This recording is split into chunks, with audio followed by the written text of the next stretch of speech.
Hello students, आज के इस वीडियो में हम डिस्कस करने वाले हैं स्टोरी द लामेंट के क्वेश्चन आंसर्स। स्टूडेंट्स, इससे पहले की वीडियो में मैं द लामेंट को लाइन बाय लाइन एक्सप्लेन कर चुकी हूँ। अगर आपने वो वीडियो नहीं देखा है तो इस वीडियो के डिस्क्रिप्शन में आपको लिंक मिल जाएंगी, पहले आप उन्हें देख लीजिए, क्योंकि जब आप स्टोरी समझ लेंगे तो उसके क्वेश्चन आंसर्स को भी समझना आपके लिए आसान रहेगा। तो देखते हैं हम इसके question answers. So the first question is comment on the indifference that meets Iona's attempt to share his grief with his fellow human beings। Means आपको यहाँ पर इंडिफरेंस का मतलब होता है उदासीनता। आपको उस उदासीनता लोगों की उस उदासीनता के बारे में यहाँ पर बताना है जो कि अयोना जिनसे रूबरू होता है। कब? जबकि वह एक प्रयास करता है लोगों को अपने दुख को बताने का।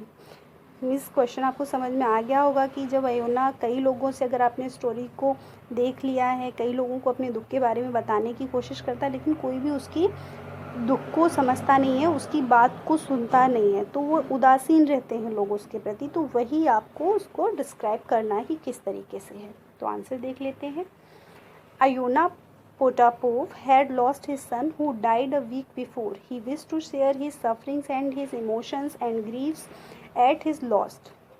क्या है कि ये कहानी है अयोना पेटापोव की, जिसने अपने बच्चे को खो दिया है, अपने पुत्र को, यानी कि उसका बेटा मर चुका है, एक सप्ताह पहले मर गया। अब वो अपने जो उसका जो दुख है उसके अंदर, उसको वह किसी से शेयर करना चाहता है। अपने जो उसके इमोशंस हैं, उसके जो दुख हैं, उसकी सफरिंग्स हैं, उनको बताना चाहता है लोगों को। However the people he came across, whether passengers or others, were not interested in listening to his story.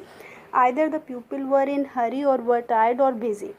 लेकिन क्या होता है कि जो भी जिन व्यक्तियों से भी वो मिलता है, चाहे वो एक, चूँकि आपने अगर स्टोरी में पढ़ा है कि वो एक कैब ड्राइवर है, यानी कि कोचवान है, घोड़ा गाड़ी चलाता है, तो उसके वो पैसेंजर्स हों या कोई भी व्यक्ति जो उसको और लोग मिले जिन्हें उसने बताने की कोशिश करी, कोई भी हो, कोई भी उसकी जो बातें थी, उसकी जो कहानी है कि उसका बेटा कैसे मरा, उसको सुनने में इंटरेस्टेड नहीं था। या तो लोग अपने मतलब जल्दी में थे, या बहुत ज़्यादा थके हुए थे, या बिजी थे। Thus none of them paid heed to his words as he begin every time.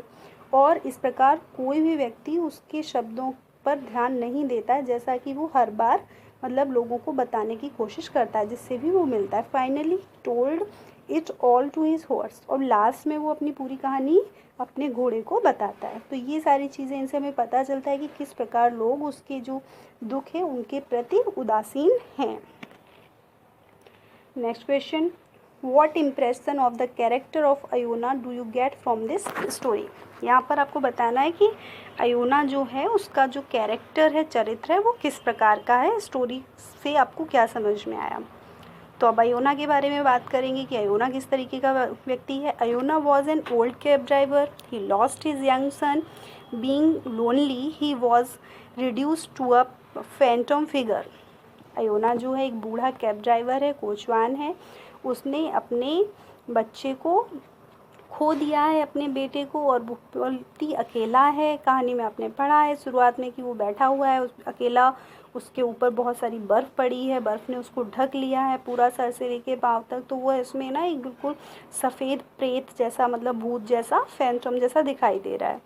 He desperately wished to talk to and share his sentiments with someone, और वो उसकी बहुत ही एक तीव्र इच्छा हो रही है कि वो उसके अंदर जो भी उसके विचार आ रहे हैं, जो दुख है, वो किसी के साथ शेयर करे उनको। He was so shattered that he tried to talk any or everybody। वो इतना ज़्यादा दुखी, इतना ज़्यादा बिखर चुका है अंदर से कि वो अब किसी से भी बात करना चाहता है, मतलब कोई भी मिल जाए उसको जिससे वह अपनी बात कह सके। He lamented his loss, despair and melancholy encompassed him. He was plunged into the thoughts of his son so much that he was totally unaware of his surroundings, even the snow। वह अपने जो उसने जो खो दिया है, उसका जो बेटा चला गया, उसके लिए वह दुख व्यक्त करता है। वह अपने विचारों में, अपने दुख में इतना ज़्यादा खोया हुआ है कि उसको जो आसपास का एटमॉस्फेयर है, सराउंडिंग्स है जो उसके बारे में कुछ भी उसको आभास नहीं है। पूरा उसको स्नो ने ढक लिया, इवन उसकी आँखों तक पर स्नो यानी कि बर्फ़ पड़ गई है। He drove his sleys rashly and brandished his horse more than necessary. He lost control over his emotions and went on went one blabbing his loss in front of even the ones who would be least interested to know. He tried talking to passengers. क्या होता है, वो बहुत ज़्यादा, इतना ज़्यादा दुखी है कि वह अपने अपनी जो गाड़ी है, स्लेज है, उसको बहुत ही रेस्टली चलाता है और अपने इमोशंस पे कंट्रोल खो देता है। अब किसी को भी वो बस बताना चाहता है कि मैं किसी से भी किसी तरीके से अपने मन की बात को कह दूं, चाहे फिर उसके पैसेंजर्स हों, उसको मिलने वाला पुलिसमैन है, 3 व्यक्ति वो जो शराबी उसको मिले थे उनको। He was afraid for his withered age and that his son was gone. He knew it would be difficult for him to earn his livelihood. और वह डरा हुआ भी है, इस बात से बहुत दुखी है कि उसका बेटा चला गया है, और वह ये भी जानता है कि अब उसके लिए उसको वह इतना भी नहीं कमा सकता है, वह बूढ़ा है कि वह अपने खाने पीने का भी इंतज़ाम कर सके. He even made a remark to the horse that had his young son been alive, they would not have suffered and would have and plenty of food to live on. वह अपने घोड़े को बोलता है कि अगर मेरा बेटा ज़िंदा होता तो हम लोगों को आज ये जो लाइवलीहुड यानी कि जो खाने के लिए जो मतलब इतना पर्याप्त भोजन की हमको चिंता नहीं करनी पड़ती, वो आराम से कमा लेता इतना. His state was of a typical old man who loses his young son and feels helpless and only grieves. उसकी जो कंडीशन है वो बिल्कुल कैसी है, एक बिल्कुल जो बूढ़ा व्यक्ति होता है जिसने अपने पुत्र को खो दिया है और पूरी तरीके से अपने आप को असहाय और दुखी महसूस कर रहा है. How does the horse serves as a true friend and companion to Iona. कि अब घोड़ा के बारे में पूछा जा रहा है कि किस प्रकार जो उसका घोड़ा था वो उसके लिए एक सच्चा साथी या सच्चा मित्र प्रूफ होता है. Answer, when Iona realized that nobody was listening to him and that he had nobody to go to grieve at his loss, he turned to his horse. He tried to talk his passengers, the officers, the drunkards, and the young cab drivers about his son, how he fell ill, what did he say before he died. It was about to be a week since the mishap and the cabby had nobody to talk to so far. क्या है कि उसका जब बेटा मर जाता है, उसको 1 सप्ताह हो चुका है मरे हुए, और वह बहुत सारे लोगों से इस बारे में बात करने की कोशिश करता है. वो अपने पैसेंजर से, वो जो 3 शराबी मिलते हैं उनसे बात करने की कोशिश करता है, पुलिसमैन से बात करने की कोशिश करता है, बहुत सारे लोगों से, लेकिन कोई भी उसकी बात नहीं सुनता है. 1 सप्ताह हो गया है, वह किसी को अपनी बात बता नहीं पाया है. It was unbearably painful to him to picture his son when he was alone, so he tried to keep himself occupied. He offered hay to the little horse as that was all he could, as he had no corn, as he did not earn much, for he had lost his young son. He explained it to the horse. Iona's feelings were too much for him. The driver goes on explaining the whole story of his son to the horse, while the horse listened patiently and breathed over his master's hand like a true mate. क्या हुआ कि जब किसी ने उसकी बात को नहीं सुनी, अब वो उसके अंदर इतना दुख है कि वह इस बात को सहन नहीं कर सकता है कि वो अकेला बैठे, और अकेले बैठेगा तो उसे उसके अपने बेटे की याद आएगी और वह उस दुख को सहन कर सके. इसलिए वह फिर जाता है, अपने घोड़े के पास चला जाता है. वहाँ पर वह उससे बात करता है, उसे बताता है कि भाई आज तो हमारे पास खाने के लिए अनाज नहीं है, आप घास खा लो सिर्फ. और पूरी जो अपनी जो स्टोरी है जो वह लोगों को बताना चाहता था, वो बैठकर उनके उस घोड़े को बताता है. और वो घोड़ा भी बहुत ही धैर्य के साथ उसकी जो बात थी उसको पूरा टाइम सुनता है, जैसे वह उसे बहुत समझ रहा हो, और उसके हाथ पर वो गहरी गहरी सांसें लेता है, जैसे वो उसको बहुत अच्छे से समझ रहा है उसकी बातों को और सुन रहा है. तो इस प्रकार हम देखते हैं कहानी शुरू भी घोड़े के साथ ही होती है अयोना की, और ख़त्म भी घोड़े पर ही होती है. उसको अंत में घोड़ा ही एकमात्र होता है जिससे वह अपनी बात को कह सकता है. तो इस प्रकार हम देखते हैं कि घोड़ा जो है उसका ट्रू फ्रेंड होता है.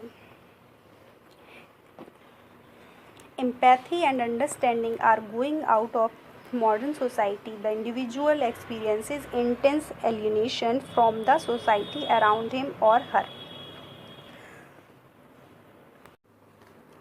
तो इस क्वेश्चन में पूछा गया है कि empathy and understanding are going out of modern society, की जो आज की हमारा समाज है वर्तमान में, उससे एम्पैथी और अंडरस्टैंडिंग जो है दोनों ही निकलते जा रहे हैं, यानी कि ख़त्म होते जा रहे हैं। अब एम्पैथी क्या, अंडरस्टैंडिंग तो आप समझते होंगे कि समझ, आपसी लोगों को एक दूसरे को जो समझने ने क्या है। और ये एम्पैथी, आपने एक वर्ड सुना होगा सिंपैथी। सिंपैथी होता है सहानुभूति। सहानुभूति से मतलब होता है कि किसी को आप, कोई दुखी है तो आप उसको कंसोल करते हो, उससे दो अच्छी बातें बोलते हो, उसके प्रति दया दिखाते हो, वो सहानुभूति हो जाता है। एम्पैथी होती है समानुभूति, यानी कि कोई अगर परेशान है तो उसको परेशानी को, जो कहते हैं ना कि हम मेरी जगह पर आप अपने आप को रख के देखें, तो उस तरीके से किसी के दुख को महसूस करना एम्पैथी कहलाता है। तो राइटर यहाँ पर जो क्वेश्चन है वो ये पूछा जा रहा है कि आज के समाज में ये जो एम्पैथी है, जो समानुभूति वाली बातें हैं, वो सब जो है धीरे धीरे ख़त्म होती जा रही है, यानी कि कोई भी किसी को समझता नहीं है। और जो व्यक्ति हैं, इंडिविजुअल एक्सपीरियंसेस किस चीज़ को ज़्यादा अनुभव करते हैं, इंटेंस एलिनेशन। एलिनेशन होता है अलगाववाद, यानी कि एक दूसरे से अलग अलग रहना, अकेलापन जो है उसको ज़्यादा वो मतलब महसूस कर रहे हैं या एक्सपीरियंस कर रहे हैं उसका। तो उस चीज़ का वर्णन करना है आपको कि किस प्रकार कहानी के माध्यम से बताया गया है।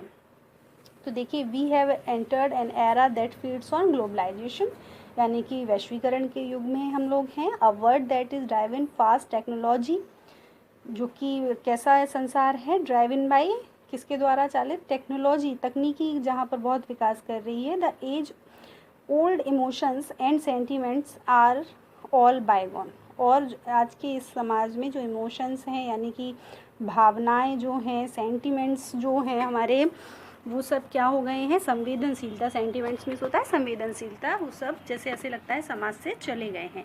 There is little time for empathy and understanding, लोगों के पास में समानुभूति और अंडरस्टैंडिंग, लोगों को समझने के लिए समय नहीं है। And ordinary human life style has evolved, changing the ethics of our society. People are busy and work in immense, and the pressure that human undergoes leaves no time for her him to ponder or wonder. A state that makes a human mechanical and lacking in sensibility, which is overtaken by practicality. क्या है कि लोग जो है ना बहुत ज़्यादा मतलब तकनीकी क्षेत्र में आगे बढ़ रहे हैं, पढ़ लिख रहे हैं, उनकी जो लाइफ स्टाइल है वो चेंज होती जा रही है, एथिक्स चेंज हो रहे हैं, किसी को किसी के लिए टाइम नहीं है। जो सेंसिबिलिटी है उसको, सेंसिबिलिटी संवेदनशीलता है किसके द्वारा, बिल्कुल एक कहते हैं कि मैकेनिकल होता जा रहा है, मशीनी होता जा रहा है। ह्यूमन बीइंग एक दूसरे से अलगाव है, लोगों के बीच में एलिनेशन है। Human does contribute to the society but not with cultural values but only by technical advancement. The sharing and dependence have evaporated from our culture and we have restricted our zone by not giving way to feelings of joy, sorrow, fear or love anyway. क्या हो रहा है, लोग अपने आप में सीमित होते जा रहे हैं, कोई भी एक दूसरे के साथ में अपनी फीलिंग्स को शेयर नहीं करना चाहता, किसी भी तरीके को मतलब एक दूसरे के साथ घुलना मिलना नहीं चाहते। Human have resigned from such emotions and resolute not to give in to them. ये जो भी इमोशंस हैं, लोगों की जो सेंसिबिलिटी है या एक दूसरे को शेयर करने की भावनाएं, सिंपैथी, अंडरस्टैंडिंग है, ये सारी चीज़ें लोगों के जीवन से हटती जा रही हैं, बहुत ही मैकेनिकल होता जा रहा है व्यक्ति। Next question, behind the public face of the people in various occupation is a whole saga of personal suffering and joy which they wish to share with others. अब क्या क्वेश्चन पूछ रहे हैं कि कोई भी व्यक्ति हो पब्लिक में, मतलब किसी भी ऑक्यूपेशन में वो है, लेकिन ये जो मतलब ये कहानी जो है वो पूरा क्या है कि, या समाज में आप कह सकते हो कि सबकी अपनी सेगा, यानी कि कहानी वही है कि लोगों के अपने जॉय हैं, अपने आनंद हैं और परेशानियां भी हैं, जिनको वो एक दूसरे के साथ में शेयर करना चाहते हैं। सबकी यही कहानी है। तो देख लीजिए किस तरीके से, मतलब यहाँ पर एक चीज़ ये है कि बहुत सारी चीज़ों को लोग वैसे तो एक दूसरे से छिपा कर रखते हैं, किसी को बताते नहीं हैं, चाहे वो अपनी परेशानी की बात हो या बहुत कोई खुशी की बात हो, लेकिन कहीं ना कहीं वो किसी ऐसे व्यक्ति को भी वो चाहते हैं जिस पर वो ट्रस्ट कर सकें और उसके साथ में अपनी बातों को शेयर कर सकें। आंसर देख लीजिए, like Iona every human has a portion of his her heart and unexplored, they guard it stealing it from everyone and yet they long it for it to be uncovered, sharing it all with a companion, a friend, a mate. वही बात बताई गई कि अयोना की तरह बहुत सारे लोग, यानी कि या तो कह सकते हैं कि सभी लोग इस दुनिया में सबका अपना कुछ सीक्रेट होता है जो वह लोगों के सामने नहीं आने देता। बहुत कुछ होता है जो लोग अपने अंदर छिपाए रहते हैं, लेकिन फिर भी बहुत अच्छी तरह छिपाते हैं चीज़ों को, लेकिन फिर भी वो कोई एक ऐसा व्यक्ति चाहते, एक फ्रेंड चाहते हैं जिसके साथ में वो अपनी बात को शेयर कर सकें। The face people wear in public is just one of those facets.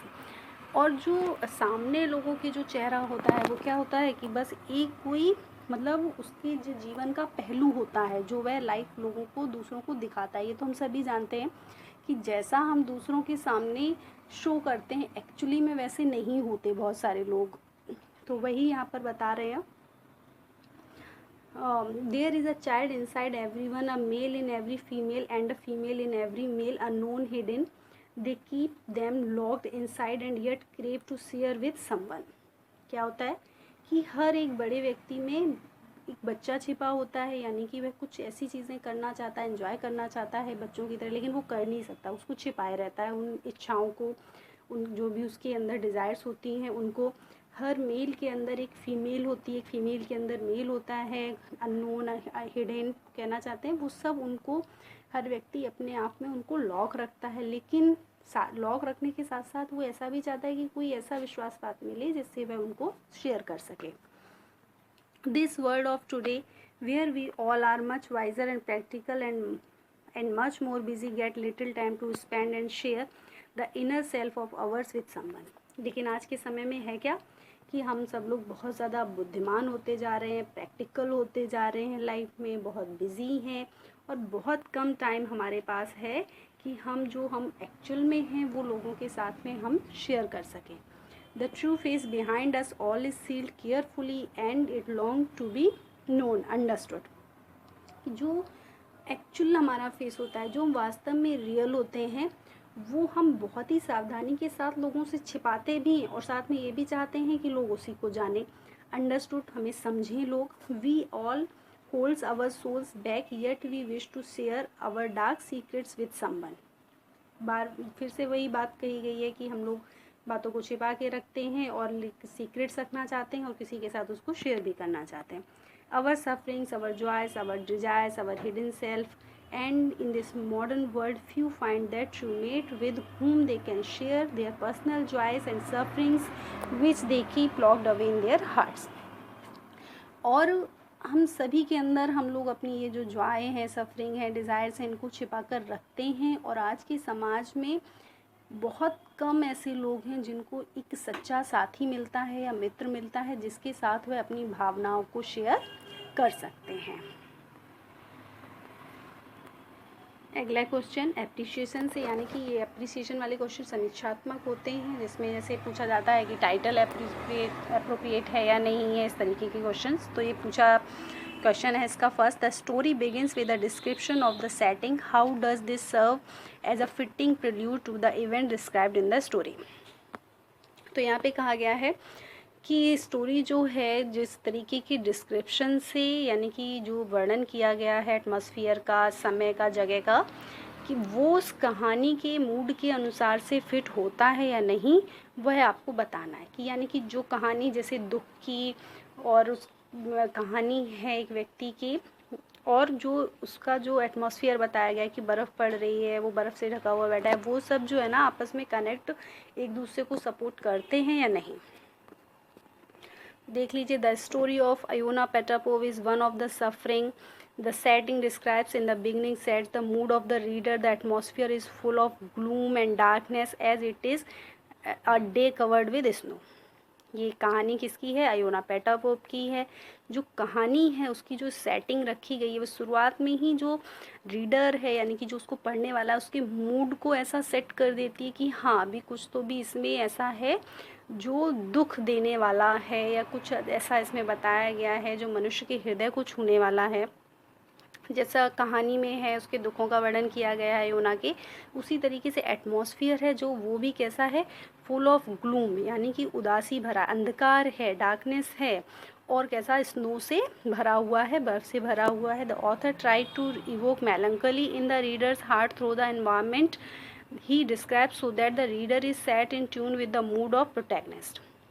यहाँ पर जो ऑथर है यानी कि राइटर जो है, उन्होंने मेलंकली यानी कि वो जो दुख है उसको रीडर के, अपने जो पाठक जो उसको पढ़ रहा है उसके दिमाग में, हृदय में इवोक करने की कोशिश की, लाने की, ताकि वह उसके जो कैरेक्टर है, प्रोटैगनिस्ट है उसका, अयोना, उसके साथ में जुड़ सके, उसको समझ सके कि वो क्या कह रहा है. He appears like a phantom who is lost, as if he is not interested in the world anymore, unaware of his surroundings and the snow that covered his eyelashes and even on his horse's back. क्या दिखा, बताया कि atmosphere हो गया, चारों तरफ बर्फ़ पड़ रही है. अभी उसके प्रोटैगनिस्ट के यानी कि जो लीड कैरेक्टर है योना, उसके बारे में बताया गया कि वह एक सफ़ेद प्रेत जैसा दिख रहा है, इतना गुमसुम सा अपनी विचारों में खोया हुआ बैठा है कि जैसे ऐसा लग रहा है कि वो उसको किसी भी चीज़ से, जो उसके आसपास है वातावरण, किसी भी चीज़ से कोई मतलब ही नहीं है. वो इतना शांत बैठा है बिना हिले डुले कि उसकी जो आँखों की आईलैसेस होती हैं, जो बिंदियाँ होती हैं, उन पर भी बर्फ़ जम गई है, उसके घोड़े की पीठ पर भी बर्फ़ जमी हुई है. This all sets the mood perfectly for a story that is so uncover the protagonist lost at which he laments. और इस सब के आधार पर ये कहा जा सकता है कि जो स्टोरी की सेटिंग रखी गई है, जो एटमॉस्फेयर बनाया गया है, वो बिल्कुल परफेक्ट है उसके जो प्रोटैगनिस्ट है उसके दुखों के, उसके मूड के हिसाब से. Comment on the graphic details with which the various passengers who took Ayuna's cab are described. यहाँ पर आपको जिन जिन लोगों को वह मिला, जो जो पैसेंजर्स मिले, उनके बारे में बताना है. The author described the passengers that took Iona's cab defining their character sketches. यहाँ पर किसके बारे में बताते हैं, जो जिन लोगों ने अयोना की कैब ली, गाड़ी को लिया जाने के लिए, पैसेंजर बन के आया उसका, उनका किस तरीके का कैरेक्टर था. तो जो फर्स्ट वन था, पहला जो उसका पैसेंजर था, वो एक ऑफिसर था. It gives an image of the impatience that the police personnel have. These characters portray the society we live in, how a drunkard might react to someone's grief, and how a police officer would be unconcerned about someone's losses. क्या है वो, कैसा है officer जो है, बहुत ही अधैर्यवान, जैसा कि आपने कहानी में पढ़ा होगा, बार बार बोला था जल्दी जल्दी चलो नहीं तो हम पहुँचेंगे नहीं, ऐसे चलोगे तो कैसे होगा. फिर उसके बाद में जो ड्रंकर्ड यानी कि शराबी आते हैं, उनके बारे में एक उनका चरित्र किया गया कि उस शराबी किस प्रकार से किसी के दुख के प्रति, भावनाओं के प्रति रिएक्ट करेंगे, उसके बारे में बताया गया. या एक पुलिस वाला किस तरीके से लोगों को, मतलब किस तरीके से अनकंसर्न है, मतलब उसको कोई मतलब ही नहीं है कि लोग क्या कहना चाहते हैं, क्या सुनना चाहते हैं, उसका वर्णन किया है. Even the boy in the stable did not pay any heed to Ayona's story. Nobody in the busy world had the time to stop and hear to what the poor old cab driver had to say. यहाँ तक कि जो अस्तबल में एक व्यक्ति जो होता है, एक दूसरा नौजवान कैब ड्राइवर होता है, वो भी अयोना की बात को नहीं सुनता है. इस जो व्यस्त संसार में किसी के पास भी टाइम नहीं है रुकने का, यानी कि अपने व्यस्त जीवन से समय निकाल कर बैठने का अयोना के पास, उसकी बात को सुनने का. अगला question, this is short story revolves around a single important event. Discuss how the narrative is woven around this central fact. यहाँ पर कि आपको ये बताना है कि किस प्रकार से जो ये कहानी एक सिंगल इवेंट, यानी कि अब वो इवेंट क्या है कि जो अयोना, जो पेटापोव है, उसका बेटा जो ख़त्म हो गया है, वह उसको दुख को बताना चाहता है, इसके आसपास में घूमती है, इसको आपको बताना है कि ये सेंट्रल फैक्ट है. तो the story has a simple plot and revolves around it Iona Potapov, it aging man and a poor Russian cab driver lost his dear son earlier week, a load that he carries weighing his heart. Ayona wishes to speak and share his grief desperately with someone. यहाँ पे वही चीज़ें पूरी बताएंगे कि कैसे उसका बेटा मर चुका है और वह किसी को वो बताना चाहता है. And thus on finding no companion or friends to mourn over his grief, he tries to share it with everyone he comes across. और अब उसको कोई भी नहीं मिला है जिससे वह बात करना चाहे, तो अभी उसका दुख इतना बढ़ चुका है कि वह किसी के भी साथ जो भी उसको मिले अपनी बात को बताना चाहता है। वो अपनी पैसेंजर्स को बताने की कोशिश करता है, लेकिन कोई भी उसकी बातों में ना इंटरेस्टेड नहीं है। और all the while there is one thing that remains constant in story, the loss Iona suffers and his attempt to overcome it. पूरी कहानी जो है इसी में मतलब इस इवेंट के आसपास घूमती है कि किस प्रकार जो आयोना है उसने अपने बेटे को खो दिया है और वह उसके दुख से ओवरकम यानी कि उस दुख से लड़ना चाहता है, अपनी बताना चाहता है, अपना मन हल्का करना चाहता है किसी के साथ में। So overwhelmed is the old father that he finally decided to go on and talk his out of his horse। और वो इतना ज़्यादा उससे उसके अपने दुख से भरा हुआ है कि जब उसे कोई नहीं मिलता तो वह जाता है और अपने घोड़े को अपनी सारी बात बताता है। The horse proves to be a true companion and listens the to Iona's story patiently while munching है। और जो घोड़ा होता है वही उसका एक सच्चा मित्र जो है वह प्रूफ होता है लास्ट में, और वह उसकी पूरी बात को घास खाते हुए पूरी बात को सुनता है। तो ये थे हमारे कुछ क्वेश्चन आंसर्स इस चैप्टर के। Thanks for watching.